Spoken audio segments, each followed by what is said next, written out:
তো প্ৰথমতে আমাৰ আজিৰ এই প্ৰেছ মিটটোত আমাৰ সাংবাদিক বন্ধুসকল হোৱাৰ কাৰণে সিহঁতক আমি ধন্যবাদ দিছোঁ। তো আজি আমাৰ প্ৰেছ মিটটো দিয়াৰ উদ্দেশ্য হ'ল যোৱা 2025 চনৰ 20 জুন তাৰিখে আমাৰ BTCত যি LP আৰু UPৰ মানে ৰিক্ৰুটমেণ্ট ওলাইছিল। তো সেই ৰিক্ৰুটমেণ্টত আমাৰ UPPL চৰকাৰ থকা সময়তে আমাৰ যি ক্ৰাইটেৰিয়াবিলাক আছিল, যেনেকৈ আমাক অনলাইন যোগে ফৰ্ম ফিল আপ কৰিবলৈ কৈছিল। ফৰ্ম ফিল আপ কৰাৰ পিছত নিৰ্দিষ্ট সময়ৰ ভিতৰত আমাৰ ভেৰিফিকেশ্যনো শেষ হৈছিল। তো ভেৰিফিকেশ্যনটো শেষ হোৱাৰ পিছত আমি আমাৰ অন্তিম মেৰিট লিষ্টৰ কাৰণে আমি বাট চাই আছিলোঁ। কিন্তু তাৰ মাজতে আমাৰ BTCত যি নিৰ্বাচন আছিল, সেই নিৰ্বাচনী বঁটা অহাৰ কাৰণে MCC লগাৰ কাৰণে আমাৰ সেই মেৰিট লিষ্টটো বাতিল হৈছে। তো সেই নিৰ্বাচনৰ সময়ত বাতিল হোৱাৰ কাৰণে আমি পৰৱৰ্তী আমাৰ BTCত যি চৰকাৰে নাহক কিয় আমি অধীৰ আগ্ৰহেৰে বাট চাই আছিলোঁ যে আমাৰ চৰকাৰ অহাৰ লগে লগে 1-2 মাহৰ ভিতৰত আমাৰ মেৰিট লিষ্টটো আমাৰ প্ৰকাশ পাব। তো সেই ক্ষেত্ৰত আমাৰ BTCৰ যি শিক্ষা বিভাগৰ EM সন্মানীয় ৰবিৰাম ডাঙৰীয়াক আমি বহুত এইবাৰ লগ ধৰাৰ পিছত আৰু ৰবিৰাম ডাঙৰীয়া নিজেও কৈছিল মানে যে ডিচেম্বৰত দি আছে বা জানুৱাৰীত দি আছে। তো সেই মৰ্মে আমিও আশা কৰি আছিলোঁ যে আমি জানুৱাৰীত পাই যাম বা জানুৱাৰীৰ পিছত ফেব্ৰুৱাৰী আহিল। তো ফেব্ৰুৱাৰী অহাৰ আমি কেইদিনমান আগতে আমাৰ সন্মানীয় ৰবিৰাম ছাৰক লগ ধৰিছিলোঁ। তো লগ ধৰি আমি কথাখিনি আমি ভালকৈ মানে সোধাত ছাৰে আমাক কৈছিল।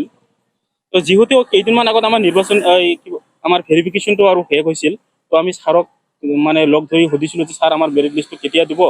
তো সেই অনুৰূপ ছাৰে মানে কোৱা কথাখিনিত আমি বহুতো আমাৰ দুখ পাইছোঁ। তো আমি ছাৰে এনেকুৱা কৈছিল যে আমাৰ যোৱাবাৰ UPPL চৰকাৰে নিৰ্বাচনৰ আগে আগে যি আমাৰ চাকৰিবিলাক দিছিল, তো আপোনালোকে নিশ্চয় চাইছে যে এই চাকৰিবিলাকত দিয়াৰ পিছত কিমান খেলি মেলি লগাইছিল। তো আমাৰ ছাৰক আমি এটা কথা সুধিছিলোঁ সেই সময়ত যে ছাৰ আপোনালোকেতো বা আপুনি নিজেও প্ৰেছ মিটৰ যোগেদি কৈ আছিল যে বস্তুবিলাক ট্ৰান্সপাৰেঞ্চি দিব, তন্নকৈ ভেৰিফিকেশ্যন কৰাৰ পিছত দিব। তো সেই ক্ষেত্ৰত নিৰ্বাচনৰ আগত দিয়াটো কিহৰ ভয়? নিৰ্বাচনৰ আগত দিলেতো আমাৰ BPF দলৰ কাৰণে আমাৰ এটা প্লাছ পইণ্টহে থাকি যায়। তো সেই ক্ষেত্ৰত আমি ছাৰক কৈছিলোঁ যে ছাৰ আপোনালোকে যেনেকৈ নহওক আমাৰ নিৰ্বাচনৰ আগত আমাৰ মেৰিট লিষ্টটো দি দিয়ক। তো ছাৰো আৰু এটা কথা কৈছিল আমাক যে মই এতিয়ালৈকে কোৱা নাই যে মই নিৰ্বাচনৰ আগত নিদিওঁ বুলি। তো ছাৰক আমি আমাৰ এই আজিৰ প্ৰেছ মিটটোৰ যোগেদি আমি ছাৰক অনুৰোধ জনাওঁ যে আমাৰ নিৰ্বাচনৰ আগত যদি আমাৰ এই LP UPৰ মানে মেৰিট লিষ্টটো প্ৰকাশ পায়, তো আমি ছাৰক আমাৰ এই আজিৰ প্ৰেছ মিটৰ যোগেদি এইখিনি অনুৰোধ জনাওঁ। তাৰ মাজতে আমি ছাৰক এটা কথা ক'ব বিচাৰোঁ যে আমি এইটো শুনামতে ইয়াৰ সঠিক তথ্য আমি এতিয়াও পোৱা নাই। আমি কেইদিনমান আগত শুনিছিলোঁ যে আমাৰ যোৱাবাৰৰ যি UPPL চৰকাৰ সময়ত থকাত যি আমাৰ এই এটা বিজ্ঞাপন ওলাইছিল আৰু এই বিজ্ঞাপনটো ফুলফিল কৰি মেৰিট লিষ্টটো দিছিল।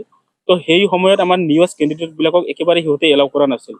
তো নিউজ কেণ্ডিডেটবিলাকক এলাউ নকৰাৰ কাৰণে সিহঁতে এটা হাইকোৰ্ট কৰিছিল। তো হাইকোৰ্ট কৰাৰ পিছত হাইকোৰ্টৰ পৰা অৰ্ডাৰ আছিল যে সিহঁতক 3 মাহৰ ভিতৰত সিহঁতক মানে কিবা এটা ফুলফিল কৰি সিহঁতক ক্ৰাইটেৰিয়াবিলাক ফুলফিল কৰি সিহঁতক জব দিব লাগে। তো সেই ক্ষেত্ৰত আমাৰ চৰকাৰে সেইটো নেগলিজেঞ্চি কৰি এই 3 মাহৰ সময়টো পাৰ কৰিছিল। তো 3 মাহৰ সময় পাছ কৰাৰ পিছত সিহঁতে আৰু কণ্টেম কেছ কৰিছিল।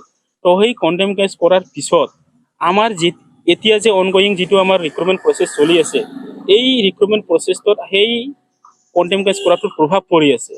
তো আমি এটা কথাই আমাৰ BTC চৰকাৰক বা আমাৰ অসম চৰকাৰক আমি জনাব বিচাৰোঁ যে নিউজ প্ৰাৰ্থীসকলৰ কাৰণে আমি আমাৰ সতেজ যিবিলাক আমি DLED প্ৰাৰ্থী আছোঁ, সেইবিলাক বাৰে বাৰে কিয় আমি ভুক্তভোগী হৈ থাকিম?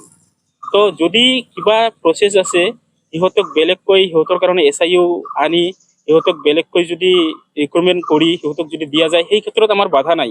কিন্তু সিহঁতৰ বাবে আমি কিয় বাৰে বাৰে আমি এনেকৈ ভুক্তভোগী হৈ থাকিম?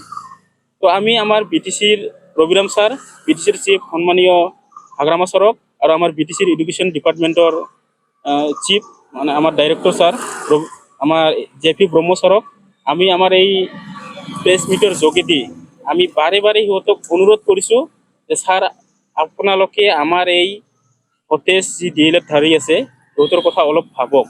আমি বহুত এটা মানসিক হাৰাশাস্তিত ভুগি আছোঁ।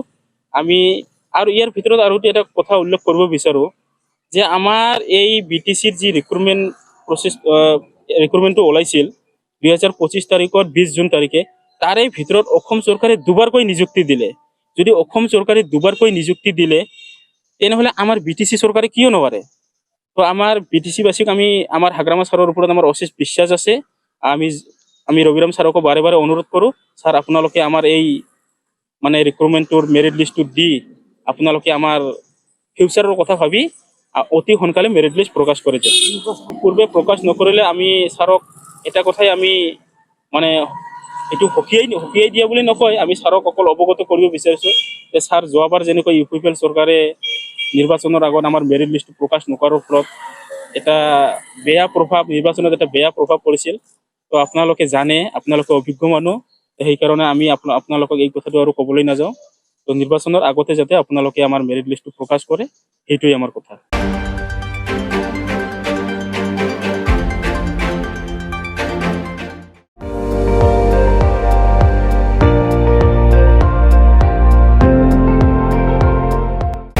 আপুনি চাই আছে ND24, সৰ্বশ্ৰেষ্ঠ নহয় সৰ্বোত্তমৰ দৌৰত।